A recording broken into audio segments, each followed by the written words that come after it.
Nous allons lire ensemble dans Marc, chapitre 16, versets 1er à 8. Voulez-vous vous mettre debout et nous allons lire ensemble? Ou si vous voulez, on va lire alternativement. Marc, chapitre 16, versets 1er à 8, où nous retrouvons le récit. Donc nous allons lire alternativement, je vais lire le premier et vous lirez le deuxième. Lorsque le sabbat fut passé, Marie de Magdala, Marie, mère de Jacques, et Salomé achetèrent des aromates afin d'aller embaumer Jésus.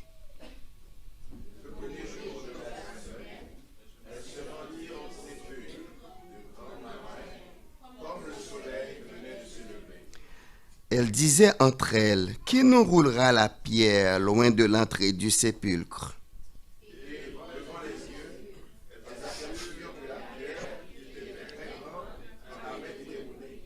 Elles entrèrent dans le sépulcre, virent un jeune homme assis à droite, vêtu d'une robe blanche, et elles furent épouvantées.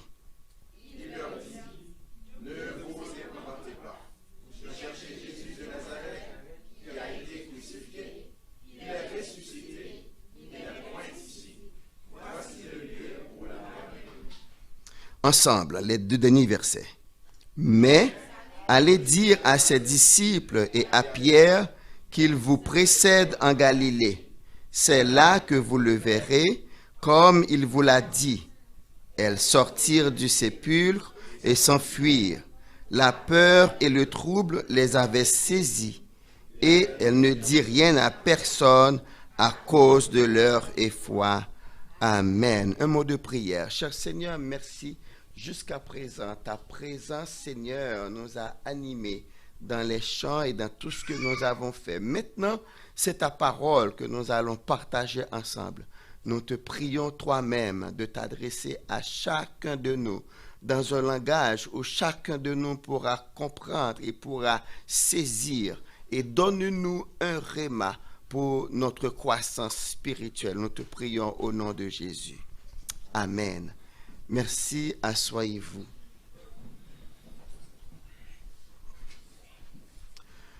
La résurrection de Jésus-Christ, selon l'évangile de Marc, représente le point ultime de la mission de Jésus. Et c'est ce qui fait la marque distinctive du christianisme. C'est parce que son chef, Jésus, est encore vivant. Comme je vous l'avais dit tout à l'heure, et tous les chefs, prenons par exemple, que ce soit Bouddha, que ce soit Mahomet pour l'islam, Bouddha pour les bouddhistes, et Abraham pour les judaïsants, ils sont tous morts. Et ils ne sont pas revenus à la vie, mais Jésus, lui, il est mort. Et il est revenu à la vie. Mais vous savez, depuis son vivant, Jésus avait beaucoup d'ennemis, particulièrement les pharisiens, les sacrificateurs, les magistrats de son peuple. Et pourquoi? Parce que il y a plusieurs raisons qui font que les Juifs, ces gens-là, ne voulaient pas de Jésus. Premièrement, leur première accusation, c'est qu'ils ne respectaient pas le sabbat. Mais comment ils ne respectaient pas le sabbat? Ils faisaient du bien le jour du sabbat. Mais on peut comprendre aussi qu'il y avait un peu de jalousie dans cette accusation. Parce qu'il y avait plusieurs malades. Prenons par exemple dans Jean qui nous présente ce malade depuis 38 ans qui est au bord de la piscine de Bethesda. Depuis 38 ans, il y a des sacrificateurs qui l'ont vu, il y a des pharisiens qui sont passés devant lui, et de sabbat en sabbat, ils passent devant lui pour aller au temple, ils passent devant lui pendant 38 ans, imaginez. Il était là, aucun d'eux ne l'avait vu, aucun d'eux, il n'avait attiré l'attention d'aucun d'entre eux. Mais ce jour-là, Jésus l'a rencontré et Jésus a fait la différence dans sa vie et c'était un problème. Pas parce que la personne était guérie, mais parce que Jésus l'a fait un jour de sabbat. Et Jésus va leur dire, mais lequel est le plus important? La vie à sauver ou bien l'observance du sabbat? Vous devez savoir que le sabbat a été fait pour l'homme et non l'homme pour le sabbat. Donc, ils n'étaient pas d'accord avec Jésus parce que Jésus ne pratiquaient pas ou bien ne respectaient pas la loi comme eux-mêmes l'avaient voulu. Et ça peut arriver partout. Quand quelqu'un a des traditions, d'après lui, les choses doivent se faire ainsi. On doit venir au service, on doit prier dans un premier temps, on lit un psaume et après ça, on chante. Dès qu'à un moment donné, les choses changent, ça pose problème. Mais la Bible nous dit, Jésus, en dépit de tous les biens qu'il a fait, en dépit de toutes les difficultés, les maladies qu'il a guéries, mais il est mort et il est ressuscité. Et cette résurrection nous est présentée comme l'acceptation de Dieu du sacrifice de Jésus. Et comme Dieu avait accepté le sacrifice de Jésus comme le sacrifice ultime, voilà pourquoi depuis l'an 70, les Juifs n'ont plus de temple, ils n'ont plus d'autel non plus, ils n'ont plus d'endroit pour offrir aucun sacrifice.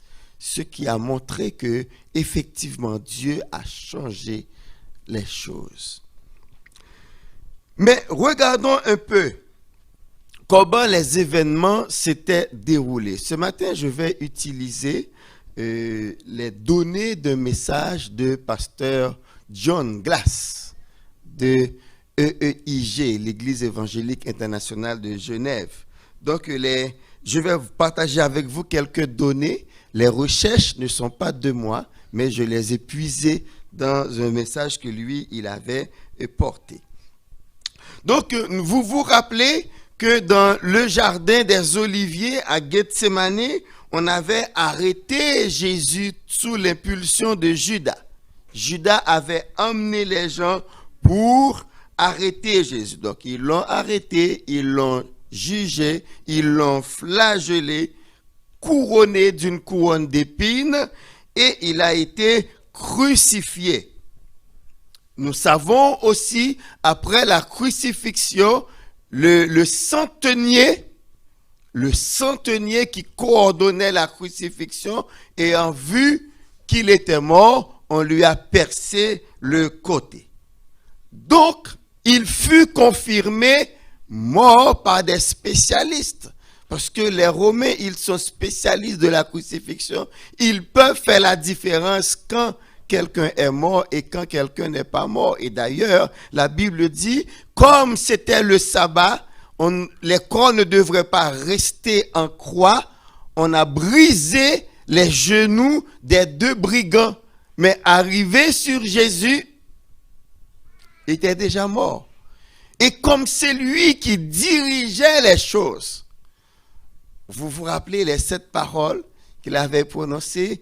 Père, pardonne-leur, car ils ne savent pas ce qu'ils font. La première parole, la deuxième parole qu'il adressait aux brigands, tu seras, je te le dis en vérité, aujourd'hui, tu seras avec moi dans le paradis. Ensuite, on l'adresse à sa mère, femme, voilà ton fils, et à Jean qui était au pied de la croix, et etc., jusqu'à le fameux tétélestai. Tout est accompli. Et sa dernière parole, Père, je remets mon esprit entre tes mains, après avoir bien sûr constaté sa séparation avec le Père, quand il s'est écrié, mon Dieu, pourquoi m'as-tu abandonné?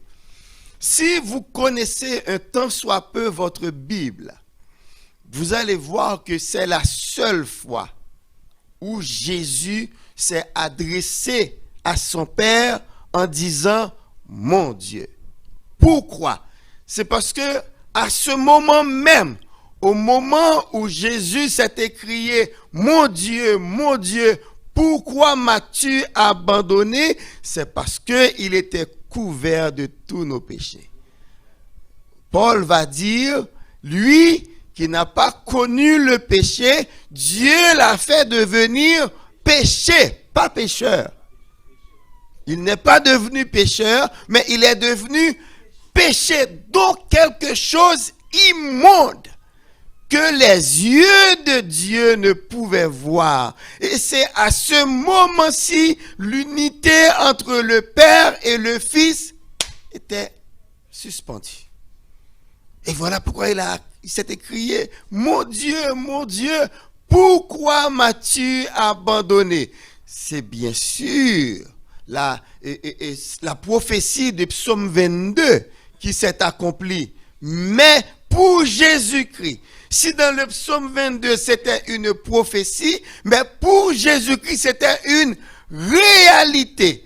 Parce qu'il avait accepté que le Père se détourne de lui afin de nous accueillir nous autres. Il avait accepté cet abandon du Père afin que vous et moi, nous ne soyons plus abandonnés. Il avait accepté que le Père s'éloigne de lui afin qu'il s'approche de nous autres. Donc c'est pour nous que Jésus avait accepté cette coupure, cette séparation avec le Père, et il s'est écrié, mon Dieu, mais il savait pourquoi. Il savait pourquoi. Mais il l'a dit afin que vous et moi nous sachions que c'est ça. Quand Ésaïe avait prophétisé, il a été frappé pour nos péchés. Il a été blessé pour nos iniquités. Le châtiment qui nous donne la paix est tombé sur lui. Et j'aimerais vous faire savoir que de tout ce que Jésus a subi sur la croix, c'était ça.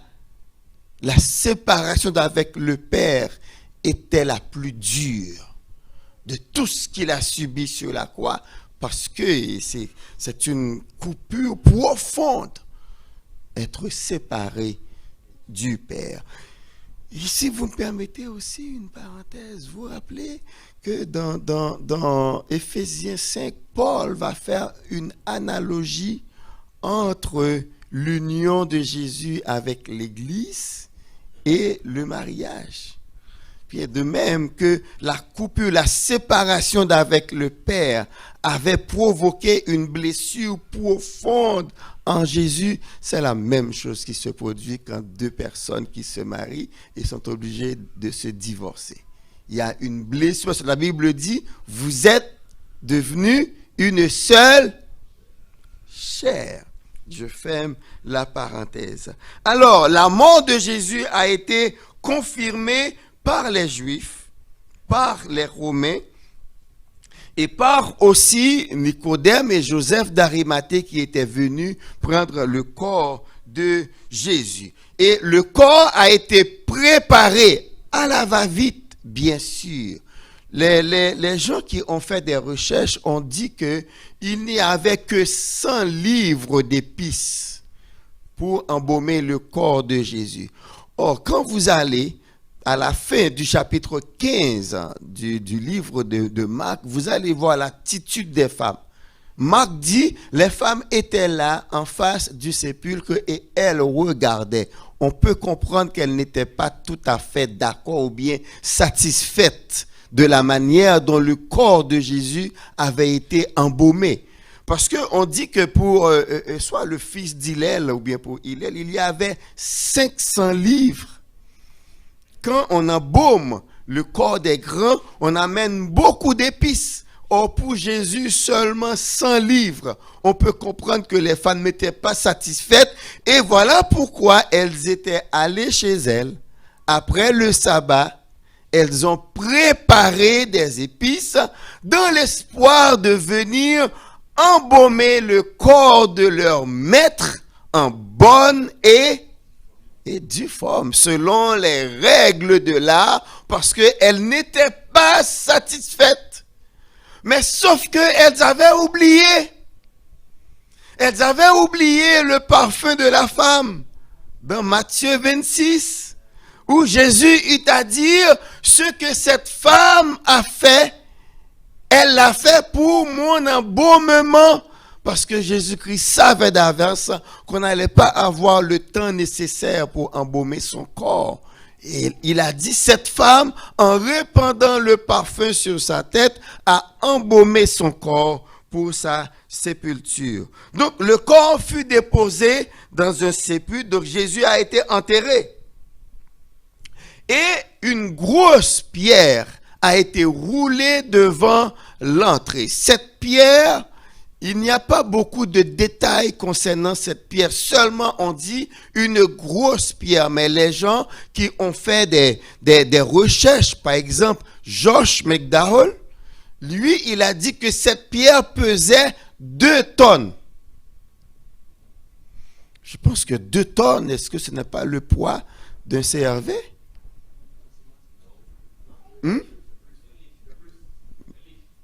Bon, mais quand même, vous pouvez avoir une idée, c'est quoi 2 tonnes. Donc, cette pierre pesait.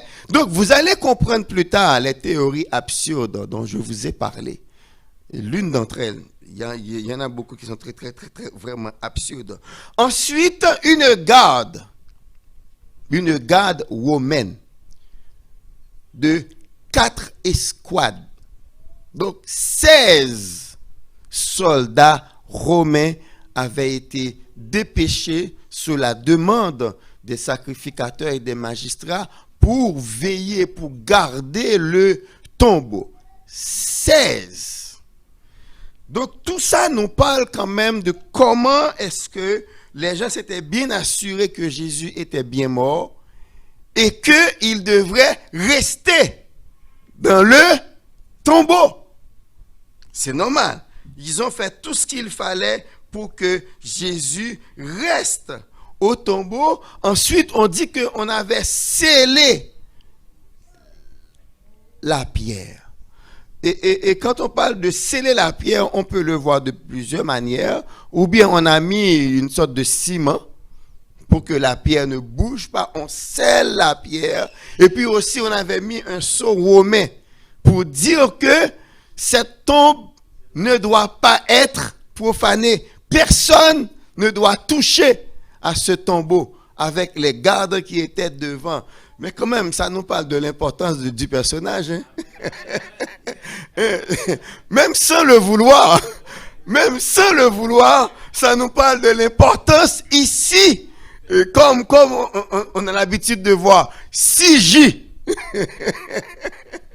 Donc, 6J, le corps de Jésus, bien gardé, bien protégé, bien déposé. Mais sauf qu'il y a quelque chose qui s'est produit 3 jours plus tard. 3 jours plus tard, quelque chose allait se produire. Selon Matthieu 28, verset 2, il s'est produit un grand tremblement de terre et avec un ange.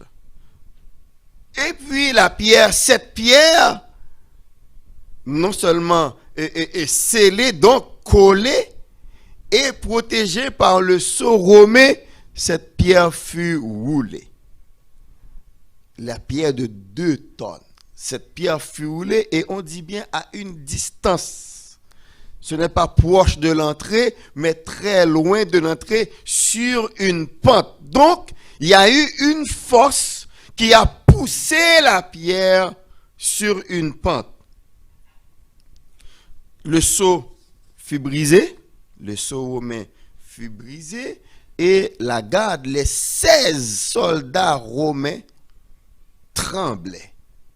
Les 16 soldats romains tremblaient. Et on nous dit, il y a quelque chose ici que je dois vous faire remarquer.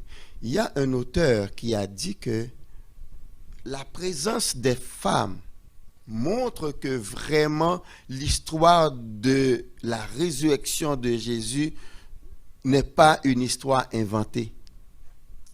Parce que si quelqu'un, dans le contexte de la Palestine du temps de Jésus, dans cette société patriarcale, où les hommes menaient, les femmes étaient reléguées à l'arrière-plan, si quelqu'un devait écrire une histoire, et s'il voulait que son histoire soit crédible et acceptée par la société, il n'allait pas donner ce rôle aux femmes. Tandis que les gardes tremblent de peur, les disciples cachés dans la chambre haute, qui étaient dehors? Des femmes. Imaginez des femmes venues pour affronter les gardes afin de prendre le corps pour l'embaumer. Il y avait le sceau romain dessus. Et la Bible dit, tout en cheminant vers la tombe, elle se demandait qui va nous rouler la pierre. Parce que quand même, les bras des dames, aussi nombreuses soient-elles, ne sauraient vaincre une pierre de 2 tonnes scellée. Une pierre de 2 tonnes scellée. Donc les femmes étaient là et on donne leur nom, Marie de Magdala, de laquelle Jésus-Christ avait chassé 7 démons. Donc déjà, ça, c'est pas une femme crédible. Donc les gens n'allaient pas croire en Marie de Magdala. Marie, mère de Jacques, et Salomé, et puis on parle aussi de notre Marie. Écoutez, ce sont rien que des femmes qui avaient bravé l'aurore dans l'espoir de retrouver le corps de Jésus afin de l'embaumer selon les règles de l'art, parce qu'elles n'étaient pas satisfaites de la manière dont les choses ont été faites pour Jésus. Laissez-moi vous dire, femmes de l'Église, vous êtes dans l'assemblée, ce n'est pas un problème si vous n'êtes pas satisfaites des choses qui se font dans l'Église de Jésus. Vous n'êtes pas seuls. Vous n'êtes pas seuls. Parce que il se peut que nous autres, dans la gestion du temps, nous les hommes, on aime gérer les temps. Le temps, on aime être dans le contrôle du temps. Il se peut que pour gérer le temps, on passe sous silence certains détails pour vous qui sont nécessaires. C'est normal. Parce que ces femmes aussi, pauvre Joseph d'Arimathée, il n'avait pas le temps. Il fallait descendre le corps et le mettre au tombeau avant que le sabbat ne commence. Il n'avait pas le temps. Mais les femmes étaient là, en dépit du fait, oui, il n'avait pas le temps, mais c'est pas bien fait. Bon, je comprends vraiment, mais vous auriez pu quand même essayer. Mais les femmes, on dit pas de problème, ok, on l'accepte pour le moment, mais on va revenir. On va leur montrer comment on embaume un grand maître. Mais sauf que les femmes n'ont pas pu faire. Mais quand même, une chose est importante. Quand vous avez un projet pour le Seigneur, quand vous avez à cœur de faire quelque chose pour Dieu, ne laissez personne vous décourager. Ces femmes, elles savaient qu'il y avait une grosse pierre à rouler, mais ça ne les avait pas découragées de venir quand même, tout en se demandant qui nous roulera la pierre. Et regardez ce que Dieu a fait.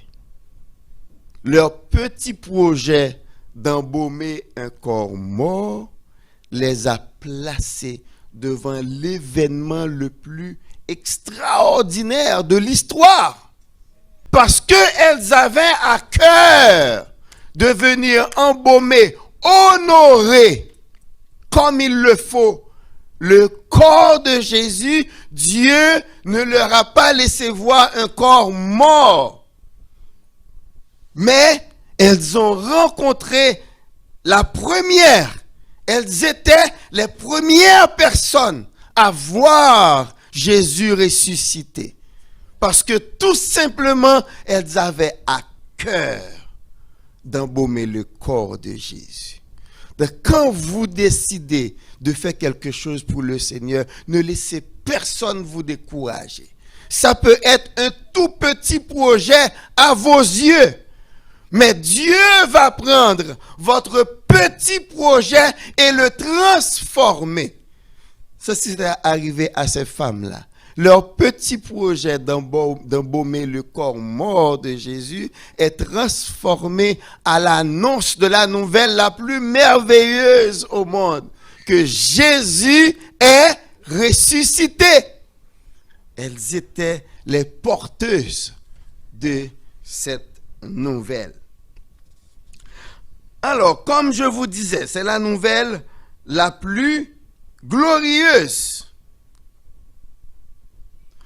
Mais cependant, ça ne va pas prendre longtemps pour que cette bonne nouvelle que vous et moi avons reçue comme vraie, mais il y a des choses qui vont se passer et un mensonge va être publié à l'égard de cette nouvelle. C'était quoi? C'est que les gardes, quelques-uns, il est dit quelques-uns des hommes, donc quelques gardes se sont hâtés d'entrer dans la ville et aller voir les sacrificateurs pour leur dire, voilà, il y a eu un tremblement de terre, un ange est descendu et l'ange a roulé la pierre et nous, pauvres nous, on était comme morts devant cette manifestation. Il est dit dans Marc, nous l'avons lu, après s'être concerté. Il est dit ici, les gardes, après s'être concerté, on l'a vu dans Matthieu. Les magistrats, les sacrificateurs, les pharisiens, après s'être concertés entre eux, qu'est-ce que ça veut dire? Ça veut dire que eux-mêmes, pendant que les gardes étaient là, les gardes qui étaient venus leur raconter l'histoire de la résurrection, eux-mêmes aussi, ils avaient envoyé des gens pour voir les choses. Ayant vu le tombeau vide, loin de reconnaître que effectivement il y a quelque chose d'extraordinaire qui s'est passé, mais ils ont soudoyé les gardes, leur demandant de dire un mensonge qui les condamne. Parce que comment se fait-il que des gardes romains dorment en poste? C'est déjà un motif d'être condamné à mort. Un motif de condamnation à mort. Vous êtes soldat, entraîné, vous êtes en poste et vous vous êtes arrogé le droit de vous endormir. On ne peut pas avoir confiance en vous. On dirait ici, le lien de confiance est rompu et pour eux c'est la mort. Mais qu'est-ce que les sacrificateurs disent? Si le gouverneur l'apprend, nous nous arrangerons pour vous tirer d'affaire. Mais allez vous condamner vous-même. Dites que pendant que nous dormions. Et c'est en cela que nous allons voir les 9 théories vraiment absurdes. La première théorie, cette théorie dit que Jésus-Christ n'était pas vraiment mort. Il s'était évanoui. Et que s'étant évanoui, quand on l'a déposé dans le tombeau, la fraîcheur du tombeau l'a fait revenir de son évanouissement et c'est lui qui est sorti du tombeau tout seul. Et puis il est allé dire aux gens qu'il est le Fils de Dieu, qu'il est ressuscité. La faiblesse de cette théorie, c'est que cette théorie a oublié si Jésus a été flagellé au-delà de la mesure. Il a été flagellé, son corps était littéralement lacéré. Son sang coulait Hein? Et puis, est-ce que quelqu'un aussi faible pouvait bouger une pierre de 2 tonnes pour sortir? Donc, c'est vraiment absurde. Donc, cette théorie, c'est en 1600 par un nommé Venturini qui l'a fait sortir, mais c'est tombé à l'eau. La deuxième théorie, je vais passer vite à travers les théories parce que vous pouvez les entendre un jour, mais vous saurez que ce sont des théories absurdes autour de la résurrection. La deuxième, c'est la résurrection spirituelle. Pasteur Glass parle de sa rencontre avec un pasteur dont il a tué le nom.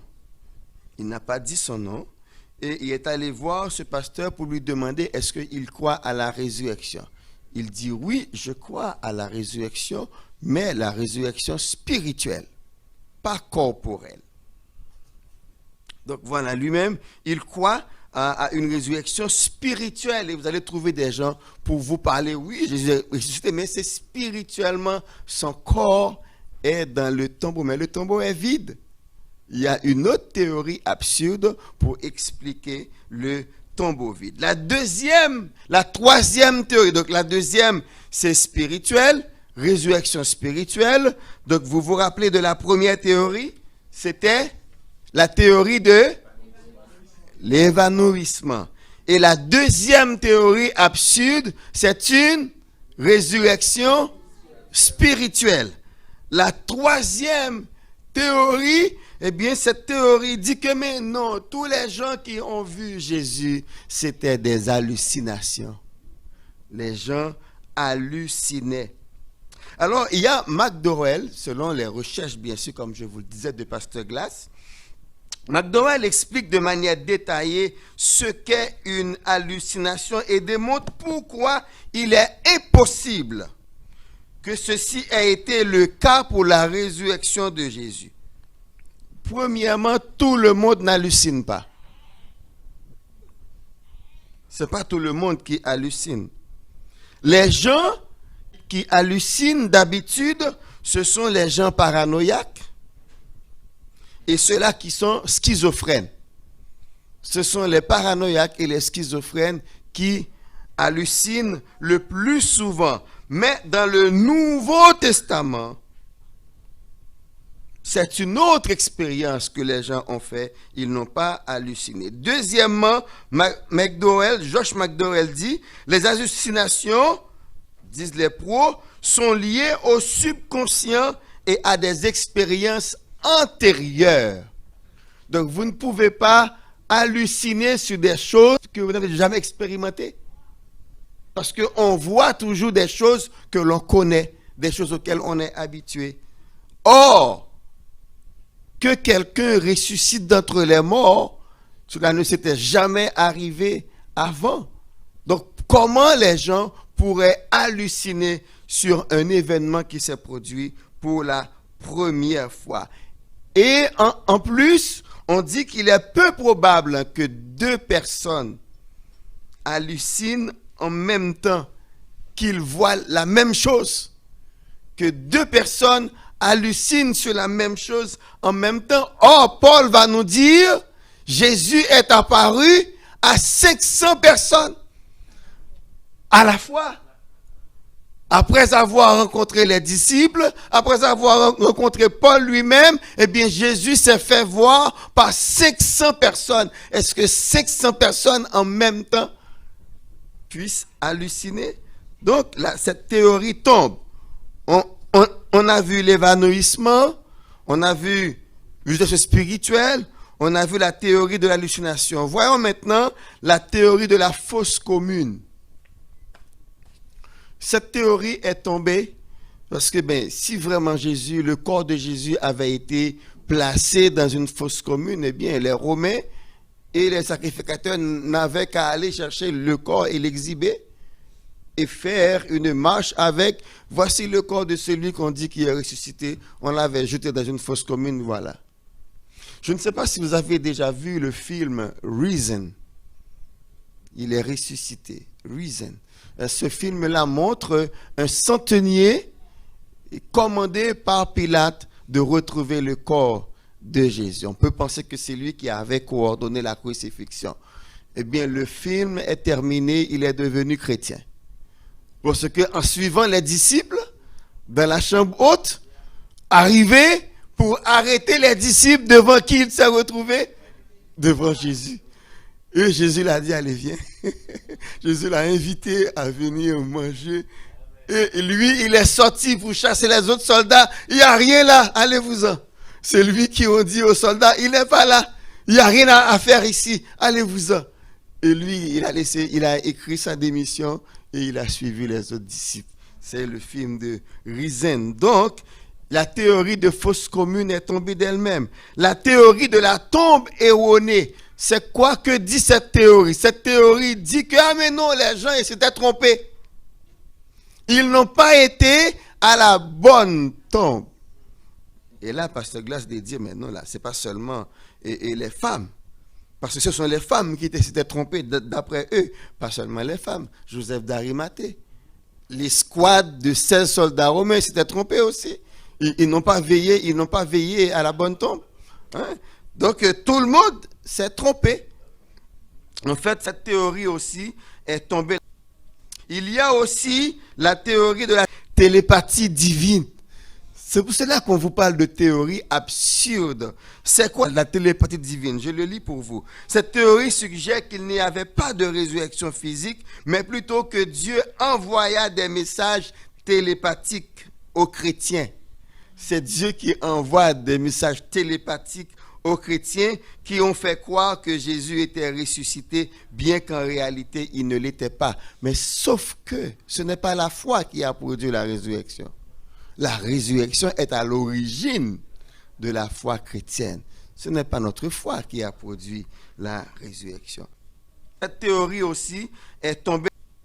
Septièmement, sosie de Jésus. Ce n'était pas Jésus, mais c'était son sosie, quelqu'un qui ressemblait à Jésus tellement qu'on le prenait pour le Jésus ressuscité.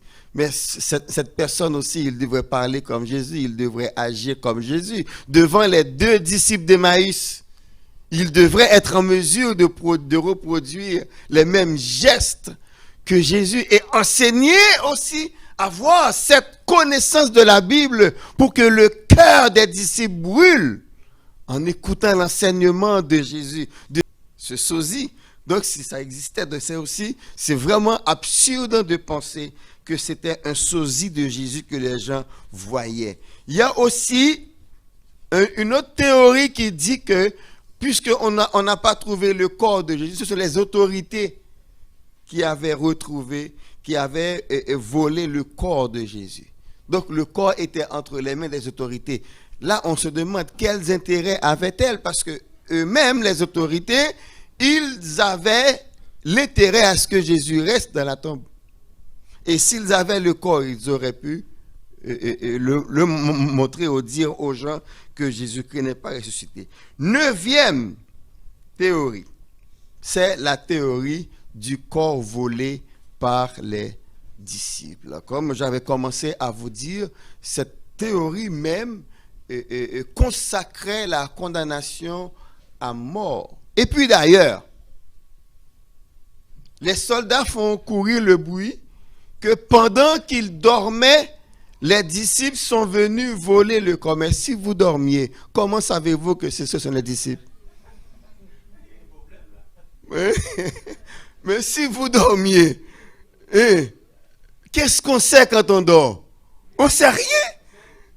Mais si vous dormiez tellement profondément que les disciples sont arrivés sur la pointe des pieds, bien sûr, ils ont eu le temps de pousser la pierre et même ils ont descellé la pierre. Parce que la pierre était scellée. Il fallait quand même des coups de truelle pour desceller un coup de marteau, pour desceller la pierre. Et vous n'entendez pas, vous êtes 16. J'aimerais bien connaître ce marchand de coton qui leur a vendu les boules de coton qu'ils ont mis à l'oreille.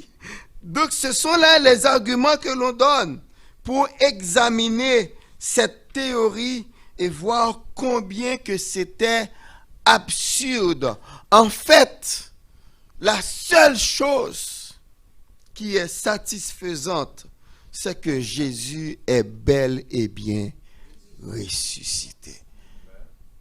Et comme Paul a dit, il s'est apparu, il s'est montré à Marie de Magdala devant le tombeau. Il s'est montré à Marie. Il a demandé à Marie d'aller voir ses disciples et leur dire d'aller le retrouver en Galilée. C'est en Galilée qu'ils vont le voir. Jésus est venu consolider la foi des disciples en leur disant, comme le Père m'a envoyé dans Jean 21, moi aussi je vous envoie. Il a parlé à Pierre dans Jean 21 pour remonter le moral de Pierre. Pierre qu'il avait trahi 3 fois, il lui a demandé à 3 fois également, m'aimes-tu, Pierre? Jésus est bel et bien ressuscité. Jésus a été avec les 2 disciples sur le chemin d'Emmaüs en Luc pour leur dire, ne soyez pas découragés, mais croyez en ce que les prophètes avaient dit. Il fallait que le Fils de l'homme souffre, il fallait que le Christ souffre avant qu'il entre dans sa gloire. Et nous sommes là aujourd'hui parce que Jésus est ressuscité. Il est vivant. Et c'est en cela qu'il a fait de nous des saints, non pas des saints morts, comme à l'Église catholique, mais des saints vivants. Parce que dans Jean 17, il avait dit, je me sanctifie moi-même pour eux, de telle manière que en Christ, nous jouissons de cette sanctification positionnelle. Parce qu'il nous a mis à part. Et c'est ça la définition de l'ecclésia. Appelé hors d'eux. Nous sommes tous des ecclésias. C'est chacun de nous. Oui, nous pouvons nous réunir en église, en assemblée. Il y a le principe de l'assemblée. Mais quand on prend la définition appelé hors d'eux, c'est chacun de nous qui a été appelé hors du monde. Nous avons été appelés à rejeter les valeurs du monde qui n'ont aucune relation et qui sont même en inimitié avec les valeurs de Dieu. Parce que le monde marche selon la chair, mais nous sommes appelés à vivre selon l'Esprit de Dieu. Et voilà pourquoi nous sommes là aujourd'hui. Et c'est ce message que nous devons partager avec le monde. Qu'il l'accepte ou pas, il faut le dire. Notre Jésus est vivant. Si quelqu'un vous demande, mais comment le savoir? Il n'y a qu'une chose à faire. Venez et voyez. Il faut l'expérimenter vous-même. C'est comme celui qui mange une orange. Vous ne pouvez pas lui dire si son orange est sucrée ou sûre. C'est lui qui peut le savoir. Parce que l'orange est dans sa bouche. Et nous avons vu et nous savons tout ce que, parce que Christ est vivant, nous savons tout ce qu'il a fait dans nos vies. Chacun de nous, nous avons un témoignage. Nous pouvons dire ce que le Christ ressuscité, le Christ vivant a fait pour nous. Maintenant, tout ce que nous devons faire, c'est vivre en nouveauté de vie, afin d'honorer Christ. Et c'est ce que nous avons lu tout à l'heure. Nous devons nous supporter, nous accueillir les uns les autres afin d'offrir au monde ce témoignage d'amour que Christ a manifesté pour nous en mourant à la croix. Donc j'aimerais vous encourager, nous ne servons pas un Dieu mort, nous servons un Dieu vivant. Jésus est vivant. Et nous devons le montrer dans nos gestes. Nous devons le démontrer aussi dans la manière dont nous agissons dans le monde. On va se mettre debout et nous allons prier là-dessus pour que le Seigneur nous aide à vivre en tant que gens qui servent un Dieu vivant. Et aussi l'espérance que nous avons. Car apôtre Paul va dire, si Christ n'est pas ressuscité, eh bien, nous non plus, nous sommes les plus malheureux au monde. Mais il est ressuscité. Et en Romains 8, il va dire, qui accusera les élus de Dieu? Personne. Parce que Christ est mort et il est ressuscité.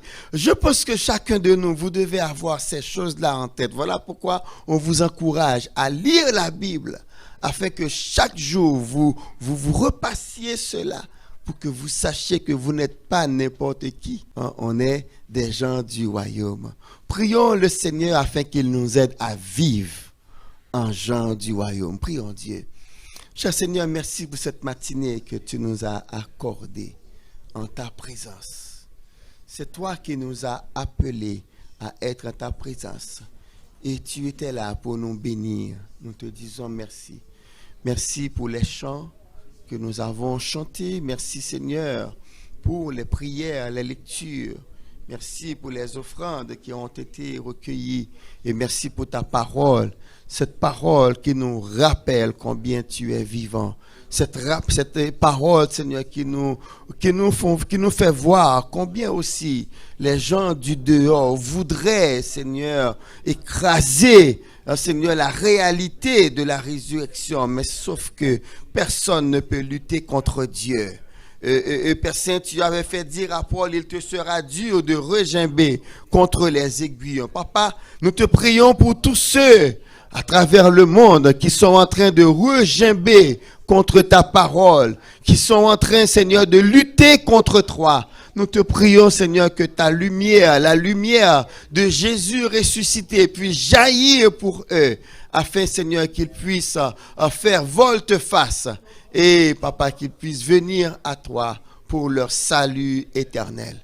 Seigneur, donne-nous toute la force qu'il faut. Donne-nous toute la hardiesse qu'il faut, l'audace qu'il faut, afin de proclamer haut et fort que Jésus est vivant et il veut sauver tout cela qui veut se tourner vers lui. Papa, garde-nous, donne-nous, Seigneur, de trouver les moyens nécessaires pour annoncer ta parole, afin que plus d'un puisse venir à toi et célébrer également le Christ ressuscité. C'est la prière que nous t'adressons au nom et par les mérites de Jésus qui vit et qui règne au siècle des siècles. Amen. Je vous remercie d'avoir fait le déplacement pour venir adorer avec nous ce matin. Nous remercions également nos amis qui nous ont suivis sur YouTube et sur Zoom. Nous espérons que le service vous a béni, vous a édifié à salut. On va prononcer la bénédiction, mais restez à votre place parce que les dames de Béret vous ont préparé quelque chose. Recevons la bénédiction. Que la grâce de notre Seigneur et Sauveur Jésus-Christ, l'amour de Dieu le Père, la communion du Saint-Esprit reste et demeure dans nos cœurs, dans notre esprit, pour nous rappeler que notre Dieu est vivant, afin que nous vivions en vivant dans le royaume de Dieu, et cela jusqu'au retour de Jésus-Christ. Amen et amen. Soyez bénis.